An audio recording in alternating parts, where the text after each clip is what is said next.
السلام علیکم ورحمۃ اللہ وبرکاتہ۔ الحمد للہ رب العالمین والعاقبۃ للمتقین والصلاۃ والسلام علی اشرف الانبیاء والمرسلین نبینا محمد وعلی آلہ واصحابہ اجمعین ومن تبعہم باحسان الی یوم الدین وسلم تسلیما کثیرا کثیرا۔ حضرات و خواتین، آج ہم آپ کے سامنے جو موضوع لے کر حاضر ہوئے ہیں بہت اہم موضوع اور ہماری زندگی سے جڑا ہوا، ہماری زندگی سے لگا ہوا، اور مزے کی بات یہ ہے کہ ہمارے اس دنیا سے جانے کے بعد پیش آتا ہے، اور اس کے مستحق وہ لوگ ہوتے ہیں، یعنی اس کا اثر ان لوگوں کے اوپر ہوتا ہے جو ہمارے وارث ہوتے ہیں، جو ہمارے وارث ہوتے ہیں۔ جی ہاں، ہم جو بات کر رہے ہیں وہ وراثت کی بات کر رہے ہیں۔ جو مال دولت ہمارے آباء و اجداد چھوڑ کر جاتے ہیں، اور اولاد ہونے کی حیثیت سے ہم لوگوں کو وہ چیزیں ملتی ہیں، یا ہم چھوڑ کر کے جائیں گے، اگر اللہ رب العالمین نے دیا تو ہم جب چھوڑ کر کے جائیں گے تو ہماری آنے والی اولاد کو اور جو بھی حصے دار ہیں ان کو ملے گا۔ یہ جو حصے کا مسئلہ ہوتا ہے، یعنی مال، اس کو جو تقسیم کرنے کا معاملہ ہے، یہ بہت ہی سنجیدہ مسئلہ ہے۔ اس معاملے میں مسلمانوں نے بہت زیادہ بے ایمانی کا مظاہرہ کیا۔ اس معاملے میں مسلمانوں نے بہت زیادہ تساہلی کا مظاہرہ کیا ہے، اور اس معاملے میں مسلمانوں نے بہت زیادہ بے دینی کا مظاہرہ کیا ہے۔ اس سلسلے میں جہاں ایک جانب غیر مسلمین کو آپ دیکھیں گے کہ وہ لالچ میں اور حرص میں آ کر لوگوں کے حق کو مار لیتے ہیں، لوگوں کے حق کو نہیں دیتے ہیں، یا دیتے ہیں تو صحیح جو واجب ہے وہ نہیں دیتے ہیں، ٹھیک اسی طریقے سے مسلمانوں کا بھی معاملہ ہے۔ اس سلسلے میں مسلمان غیر مسلموں سے بالکل مشابہت رکھتے ہیں، بالکل میل جول رکھتے ہیں۔ کیوں؟ اس لیے کیونکہ ان کی جو تہذیب ہے، ان کی جو ثقافت ہے، وہ ہم تمام لوگوں کے اندر ہے۔ ہم لوگ مسلمان ہیں اور ہم لوگ انہی لوگوں کے ساتھ رہتے ہیں، تو رہتے رہتے کیا ہوا کہ ان لوگوں کی سوچ، ان لوگوں کی ذہنیت ہمارے اندر آ گئی۔ اسلام نے وراثت کو بہت زیادہ تفصیل کے ساتھ بیان کیا ہے۔ بہت ساری آیتیں اللہ تبارک و تعالیٰ نے اس سلسلے میں نازل فرمائی۔ رسول اللہ صلی اللہ علیہ وسلم نے بہت ساری احادیث اس مسئلے میں ذکر کی ہے، جو اس بات کی طرف رہنمائی کرتی ہے اور واضح بیان کرتی ہے کہ اسلام کے اندر وراثت کا مسئلہ بہت ہی سنجیدہ مسئلہ ہے، اور اس سلسلے میں ذرہ برابر بھی کوتاہی کرنا اسلام کے ساتھ اور دین کے ساتھ کوتاہی کرنے کے مترادف ہے۔ اگر آپ کسی کا حق مان لیتے ہیں تو یہ آپ مت سمجھیے کہ آپ جو ہے اللہ تبارک و تعالیٰ کے نزدیک بہت اچھے آدمی ہیں، یا آپ اللہ تبارک و تعالیٰ کی پکڑ سے بچ جائیں گے، ایسا نہیں۔ اس لیے کیونکہ اللہ تبارک و تعالیٰ نے بہت ہی سخت سزائیں اس سلسلے میں رکھی ہیں۔ اللہ کے رسول صلی اللہ علیہ وسلم نے ارشاد فرمایا، من اخذ شبرا من الارض ظلما، جو انسان کسی کی زمین کو ایک بالشت بھر بھی اگر ظلمن لے لے، یعنی ظلم سے، ناجائز طریقے سے، جو اس کا نہیں تھا اس نے وہ حاصل کرنے کی کوشش کی، تو ایسی صورت میں کیا ہوگا؟ فَإِنَّهُ يُطَوَّقُهُ يَوْمَ الْقِيَامَةِ مِنْ سَبْعِ عَرَاضِينَ۔ اللہ تبارک و تعالی یہ جو زمین ہے، زمین، اس زمین، یعنی ایک زمین یہ ہے، اس کے بعد زمین، اس کے بعد یہ زمین، 7 زمینیں ہیں، ساتوں زمین کے اتنا بڑا توق بنائے گا، اور توق بنا کر کے اس کے گلے میں ڈال دیا جائے گا، اور وہ اس کی تاب نہیں لا پائے گا۔ ایک پتھر اور ایک اینٹا اگر آپ کے گلے میں ڈال دیا جائے تو کیا حال ہوگا؟ اور وہاں کیا ہوگا؟ صرف وہی نہیں، جتنا اس نے ہڑپا ہے، جتنا اس نے ظلم کیا ہے، وہی نہیں، بلکہ اسی کے مثل، اسی کے جیسے 7 زمینوں سے حصہ نکال کر کے اس کا توق بنایا جائے گا اور بنا کر کے اس کے گردن میں ڈال دیا جائے گا۔ کون آدمی ہے جو اس عذاب کو سہ سکے؟ کوئی ایسا آدمی نہیں۔ لہذا میرے بھائیوں، میرے دوستوں، انسان کو ہرس اور لالچ نے اس قدر جو ہے حیوان بنا دیا ہے، اس قدر حیوان بنا دیا ہے کہ وہ اللہ رب العالمین کے دین کے ساتھ کھلواڑ کرنے لگا، اللہ رب العالمین کے عذاب کو لینے لگا، اللہ رب العالمین کے عذاب کی اس کو کوئی فکر نہیں رہ پائی۔ یہ بڑی عجیب بات ہے، بڑے افسوس کی بات ہے۔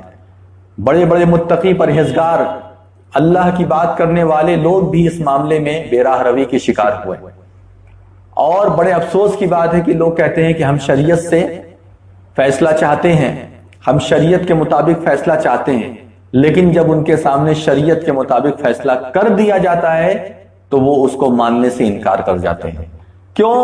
اس لیے کیونکہ ان کا بنا بنایا کھیل بگڑ جاتا ہے۔ شریعت کے حساب سے حصہ کیا ہے؟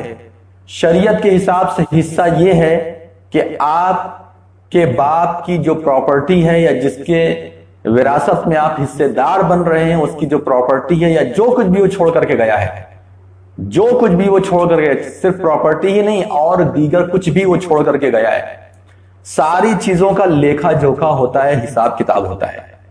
کتنے اولاد، اگر اولاد میں مؤنث ہیں تو وہ الگ، مذکر ہیں تو وہ الگ، یعنی کہ لڑکا لڑکی۔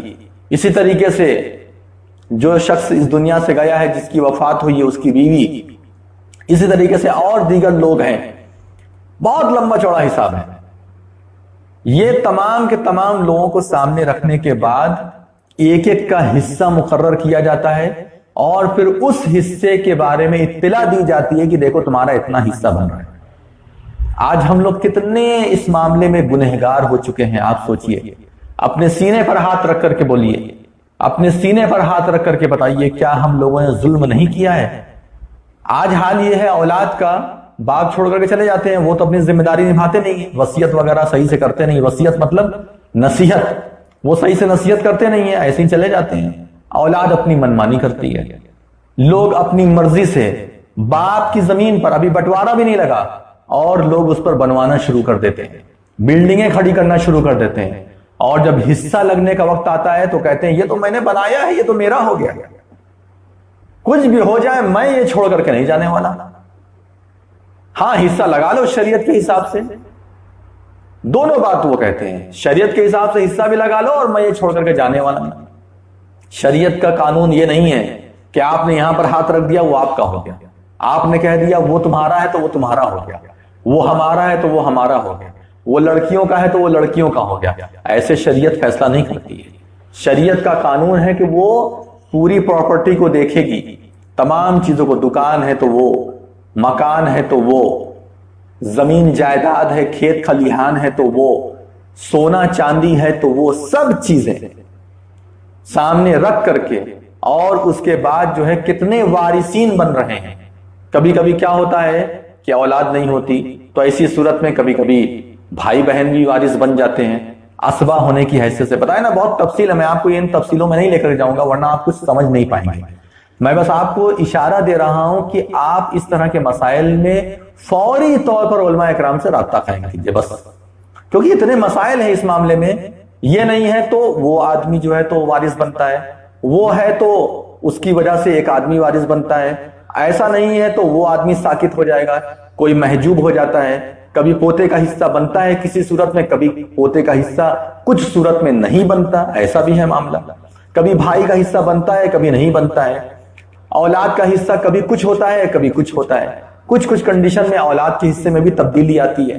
تو یہ ساری کی ساری چیزیں میں بیان نہیں کر سکتا کیونکہ وہ آپ کو سمجھ میں بھی نہیں آئیں گی، اس لیے اس معاملے میں سب سے بہترین مشورہ جو ہے وہ یہ کہ جیسے ہی آپ کے گھر میں بڑے کا انتقال ہو، والد کا انتقال ہو، یا اسی طریقے سے جس کی پراپرٹی ہے وہ جب چھوڑ کر کے جائے، جیسے ماں کا ہی انتقال ہو گیا، ماں کے قبضے میں بھی بہت ساری چیز ہوتی ہے نا، مان لیجیے باپ کا انتقال ہوا، اس کی پراپرٹی تقسیم ہو گئی، اب ماں کے حصے میں کچھ آیا، اب جب ماں کے حصے میں آیا تو وہ بھی اپنا جو کچھ رکھے جب انتقال کرے گی تو چھوڑ کے جائے گی نا، تب اس میں حصہ لگے گا۔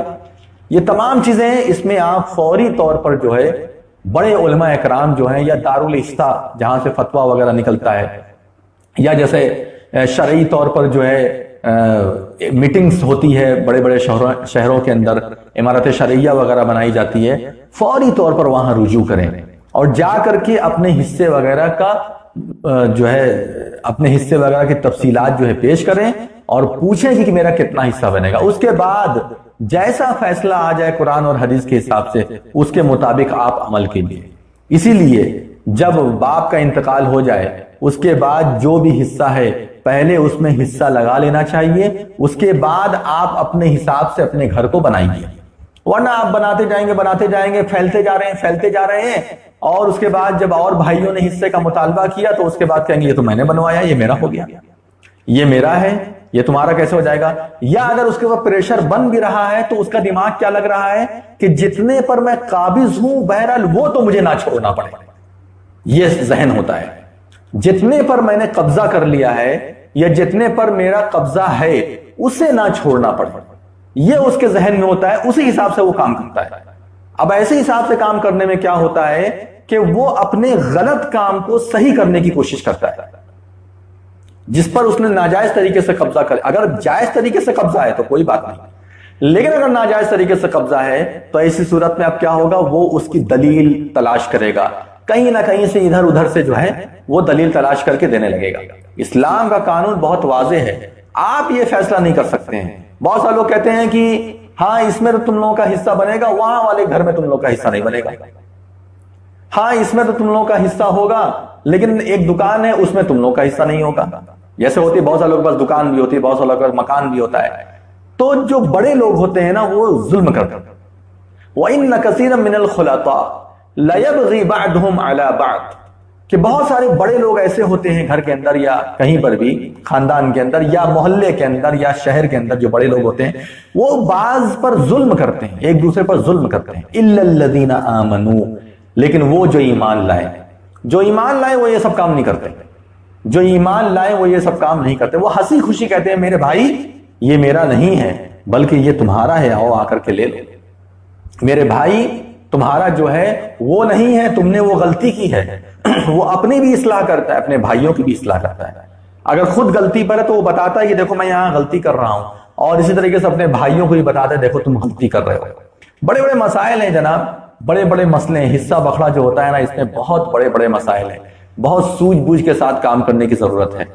کبھی کبھی ایسا ہوتا ہے کہ 3-4 بھائی ہیں، 2 بھائی ایک طرف ہو گئے، 2 بھائی ایک طرف ہو گئے، ایسا بھی ہوتا ہے۔ اب یہ دونوں بھائی اپنا دماغ لگا رہے ہیں اپنا مسئلہ حل کرنے کے لیے، اور 2 بھائی جو کمزور ہے وہ الگ ہو گئے، وہ دونوں مل گئے، اب اسی میں مار پیٹ ہو رہی ہے، لڑائی جھگڑا ہو رہا ہے، وہ کہہ رہا ہے ایسا، وہ کہہ رہا ہے ایسا، ایک بھائی کے ساتھ ہو گیا، دوسرا بھائی دوسرے بھائی کے ساتھ ہو گیا، تو کوئی کورٹ جا رہا ہے، کوئی کچہری جا رہا ہے، کوئی جو ہے عدالت جا رہا ہے، وہاں سے مسئلہ حل نہیں ہو رہا ہے، کئی سال تک یہ مسائل چلتے رہتے ہیں۔ ذرا بتائیے کتنے افسوس کی بات ہے نا کہ ہم لوگ مسلمان ہیں، اللہ رب العالمین نے ہمیں قرآن مقدس کے اندر سارا طریقہ بتا دیا، پھر بھی ہم لوگ ایسا کر رہے ہیں۔ اللہ کے رسول صلی اللہ علیہ وسلم نے جب دیکھا کہ قرآن کے اندر جو ہے آیت نازل ہو گئی تو اس کے بعد کیا فرمایا؟ خوشی کی وجہ سے فرمایا ان اللہ اعطى كل ذی حق حقہ، کہ دیکھو ہر حقدار کو اس کا حق مل گیا، ہر حقدار کو اس کا حق مل گیا۔ کتنا بڑا مسئلہ ہے یہ، کتنی بڑی بات ہے جو رسول اللہ صلی اللہ علیہ وسلم نے فرمایا کہ دیکھو ہر حقدار کو اس کا حق مل گیا۔ تو اس لیے حقدار کو حق قرآن کے اندر ملا ہوا ہے، نبی صلی اللہ علیہ وسلم کی حدیث کے مطابق ملا ہوا ہے۔ آپ ذرہ برابر بھی ہچکیے مت، اگر آپ کو دیوار اٹھانا پڑے تو آپ دیوار اٹھائیے، اگر آپ نے جتنے پر قبضہ کیا ہے اس میں سے دینا پڑے آپ دے دیجئے، اس دنیا میں چھٹکارا حاصل کر لیجئے، مرنے کے بعد کوئی فائدہ نہیں۔ کون لے کر کے گیا اپنی زمین جائیداد؟ کون اپنا دکان مکان لے کر کے گیا ہے؟ ذرا بتائیے۔ جس کو ہوس تھی، جس کو حرص تھی، اور جو بہت زیادہ چاہتا تھا کہ مجھے یہ مل جائے وہ مل جائے، وہ بھی اس دنیا سے مر کر کے چلا گیا، وہ بھی اس دنیا سے مر کر کے چلا گیا۔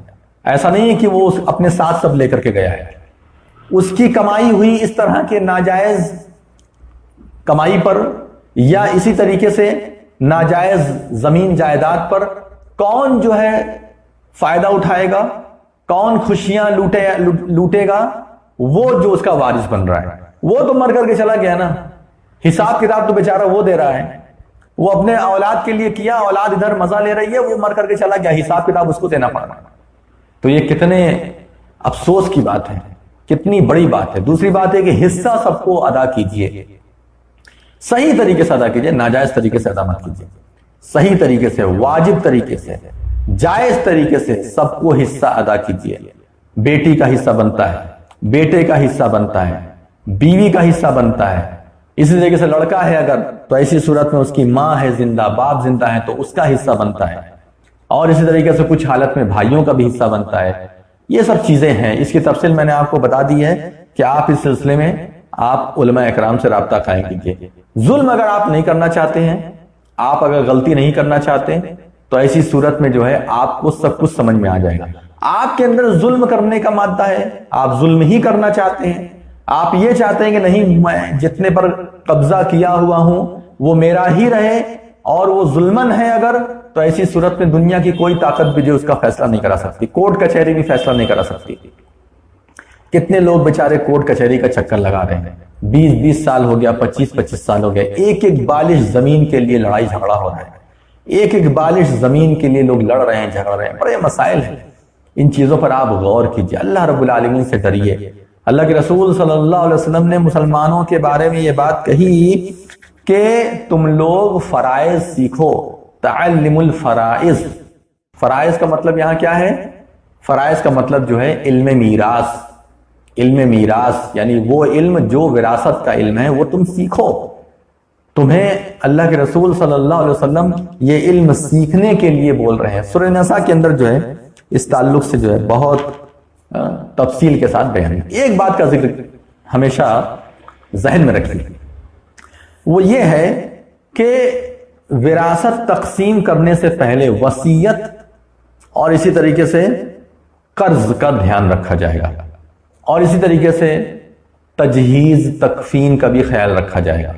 یعنی اب ایک آدمی مر گیا، اس کے پاس پیسہ نہیں ہے یا پیسہ وہ چھوڑ کر کے نہیں گیا ہے کہ اب اس کا کفن لایا جا سکے یا دفن میں جو خرچ ہوگا، یہ سب سارے خرچ کو وہ افورڈ نہیں کر پائے گا چونکہ اس نے چھوڑا نہیں ہے، تو اس کا جو ترکہ ہے، ترکہ یعنی وہی جو اس نے پراپرٹی چھوڑی ہے، جو زمین جائیداد چھوڑی ہے یا کچھ بھی چھوڑا ہے، پہلے ان مال میں سے اس کی تجہیز اور تقسیم کی جائے گی۔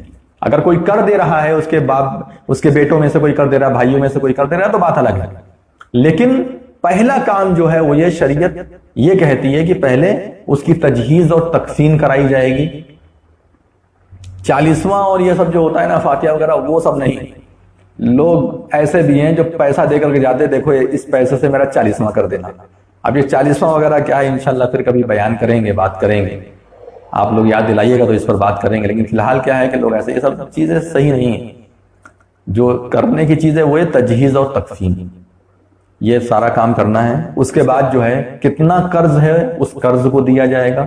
اگر مردے نے وصیت کی ہے، یعنی میت نے وصیت کی ہے کہ میرا یہ مال ہے، اتنا اتنا وہاں پر دے دینا، تو وہ دیا جائے گا۔ اور میں نے آپ کو اس کے پہلے بتایا کہ 33% سے زیادہ وصیت نہیں کی جا سکتی، یہ میں کئی مرتبہ بتا چکا ہوں۔ اگر اس نے 50% وصیت کرنے کے لیے کہہ دیا ہے، نہیں مانا جائے گا۔ اس نے کہہ دیا میرا پورا مال اٹھا کر کے دے دینا اللہ کے راہ میں، میری اولاد کو کچھ مت دینا، سارے اولاد میری جتنی ہے سب ناکاری ہے، سب میرے اولاد بچے سب ناکارے ہیں، اس کی بات نہیں مانی جائے گی۔ 33% پر جا کر کے، اور یہ اپلیکیشن ہوتا ہے نا، وہ ایسا اپلیکیشن 33% سے اوپر نہیں جائے گا۔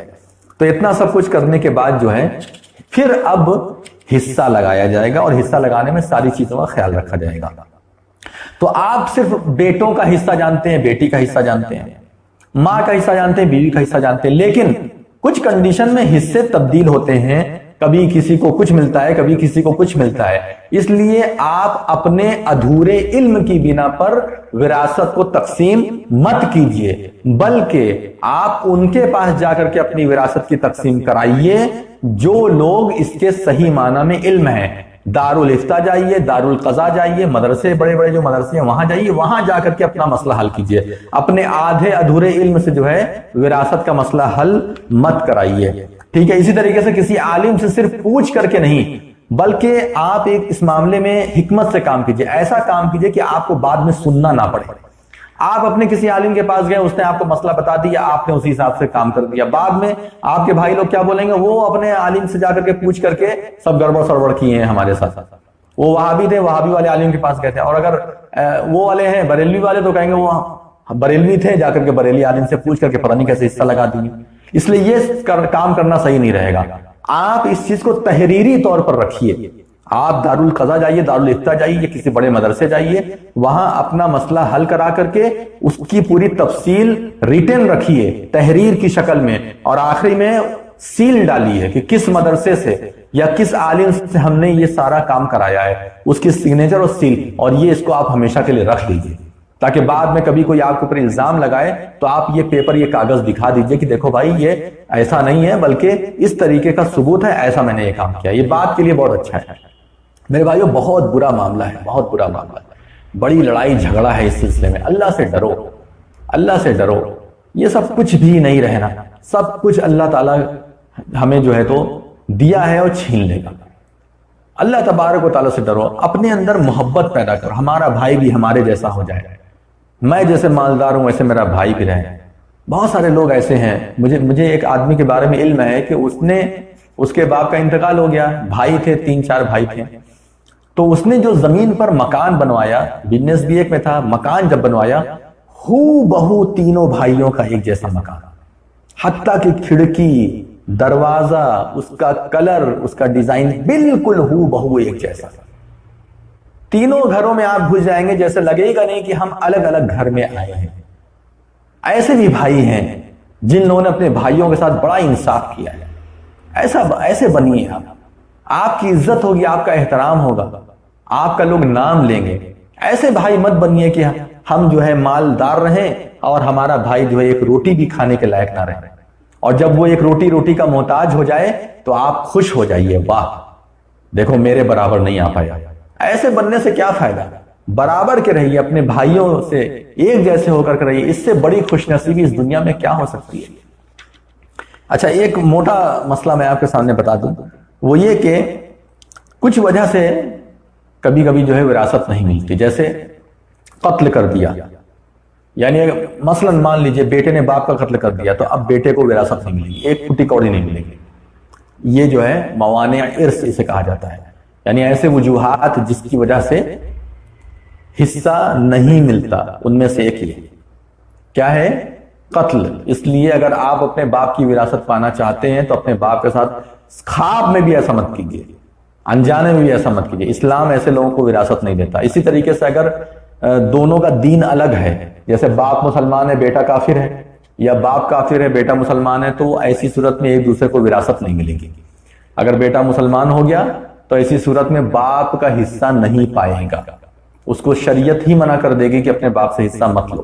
اور اگر بیٹا کافر ہو گیا تو باپ اس کو جو ہے حصہ نہیں دے گا. اب جیسے مان لیجیے ایک آدمی ہے، اس کی 3 اولاد ہیں، 3 میں سے 2 ہندو ہیں یا کافر، کوئی بھی عیسائی ہیں یا کوئی بھی ہیں، ایک بیٹا مسلمان ہو گیا تو اب وہ بیٹا جو ہے اب وہ ان کے پاس جا کر کے وراثت نہ لے، وہ وراثت اپنی رکھ لے، اپنے 2 بیٹوں میں بانٹ دیں، اپنے خاندان میں بانٹ دیں، جس کا حصہ بنتا ہے ان کے دھرم کے حساب سے، کس کا بنتا ہے کس کا نہیں بنتا وہ جانے، ان میں بانٹ دیں. لیکن آپ چونکہ مسلمان اب ہو گئے ہیں تو اب آپ اپنے باپ کی وراثت نہیں پائیں گے. تو اس طرح کی چیزیں جو ہیں وہ موانع، غلامی بھی جو ہے وہ بھی موانع ارث ہوتی ہے. غلام کی بھی جو ہے، غلام کے ساتھ بھی ایسا معاملہ ہے. کس کو سب سے پہلے حصہ ملے گا؟ سب سے پہلے ان لوگوں کو حصہ ملے گا جس کا ذکر قرآن اصحاب الفرائض. اصحاب الفرائض کسے کہا جاتا ہے؟ وہ لوگ جن کا حصہ اللہ رب العالمین نے مقرر کیا ہے، ان کو اصحاب الفرائض کہا جاتا ہے. جب ان لوگوں سے بچتا ہے تب دوسرے حصے دار آتے ہیں، انہیں عصبہ کہتے ہیں. عصبہ یعنی رشتہ دار. تو کن لوگوں کا حصہ قرآن کے اندر موجود ہے؟ والدین کا حصہ ہے، اور اسی طریقے سے جو ہے اولاد کا حصہ ہے، بیوی کا حصہ ہے، شوہر کا حصہ ہے، وغیرہ وغیرہ. تو ان لوگوں کا حصہ قرآن کے اندر موجود ہے. تو سب سے پہلے ان لوگوں کا حصہ لگے گا. جب ان لوگوں کا حصہ لگ جائے گا اور بچے گا تب اس کے بعد رشتہ داروں کا نمبر آتا ہے. کبھی بھائی بھی حصہ دار بن جاتے ہیں، بھائی کا بھی حصہ بنتا ہے. کچھ لوگ کہتے ہیں کہ اولاد ہے اب اس کے بعد جو ہے تو کسی کا حصہ بن ہی نہیں سکتا. نہیں، کچھ کنڈیشن میں اولاد کبھی نہیں ہوتی، یا مسائل ہے. میں نے بتایا آپ کو کہ یہ بہت لمبے مسائل ہیں، میں اس کو چھیڑنا نہیں چاہتا. ذرا سا چھیڑوں گا بہت لمبا معاملہ جائے گا، اس لیے آپ اس میں مت جائیے. بس آپ علماء اکرام سے رابطہ قائم کیجیے گا. ٹھیک ہے، یہ چیزیں آپ کے سامنے میں نے بیان کر دی. اس کے بعد جو ہے بس اتنا ہی کافی ہے. مرتد جو ہو جاتا ہے نا، مرتد، تو مرتد کی بھی جو ہے وراثت نہیں لگتی. مرتد اب ہو گیا، ایسے بات ہے ایک آدمی مسلمان تھا، مسلمان ہونے کے بعد مرتد ہو گیا تو ختم ہو گیا اس کا معاملہ. اسی طریقے سے جو ہے انبیاء اکرام کی وراثت، ایک چھوٹا سا مسئلہ بڑا دلچسپ ہے۔ انبیاء اکرام کی وراثت کیا ہے؟ انبیاء اکرام بھی مال چھوڑ کر کے جاتے ہیں نا، ان کی وراثت کیا ہے؟ ان کی وراثت ان کے اولاد میں تقسیم نہیں ہوتی۔ اللہ اکبر! انبیاء اکرام کی وراثت ان کی اولاد میں تقسیم نہیں ہوتی۔ اللہ کے رسول صلی اللہ علیہ وسلم نے اپنی زندگی میں فرمایا تھا کہ ہم انبیاء اکرام، ہماری جو وراثت ہوتی ہے وہ ہمارے اولاد میں، ہمارے خاندان میں تقسیم نہیں کی جاتی۔ جو کچھ بھی ہم چھوڑ کر کے جاتے ہیں وہ صدقہ ہوتا ہے، جو کچھ بھی ہم چھوڑ کر کے جاتے ہیں وہ صدقہ ہوتا ہے۔ لا نورث ما ترکنہ صدقہ، ہم وارث نہیں بناتے ہیں، جو کچھ بھی ہم چھوڑ کر کے جاتے ہیں وہ صدقہ ہوتا ہے۔ یہی وجہ تھی کہ حضرت فاطمہ رضی اللہ تعالیٰ عنہ جب پہنچی ابو بکر رضی اللہ تعالیٰ عنہ کے پاس کہ وراثت دی جائے، تو ابو بکر رضی اللہ تعالیٰ عنہ نے یہی پڑھا، یہی حدیث پڑھی، اور پڑھنے کے بعد کہا کہ انبیاء اکرام کی وراثت ان کے گھر والوں پر تقسیم نہیں ہوتی، وہ سب صدقہ ہوتا ہے، بیت المال کے اندر چلا جائے گا، بیت المال کے اندر چلا جائے گا۔ تو یہ چیز ہے۔ انبیاء اکرام کے وارث ہیں کون تب؟ اللہ کے رسول صلی اللہ علیہ وسلم نے فرمایا کہ العلماء ورثۃ الانبیاء، علماء اکرام انبیاء اکرام کے وارث ہیں۔ اور انبیاء اکرام کیا چھوڑ کر کے جاتے ہیں؟ علم چھوڑ کر کے جاتے ہیں۔ جو جتنا زیادہ علم حاصل کر لے گا وہ اتنا بڑا انبیاء کا وارث بن جائے گا۔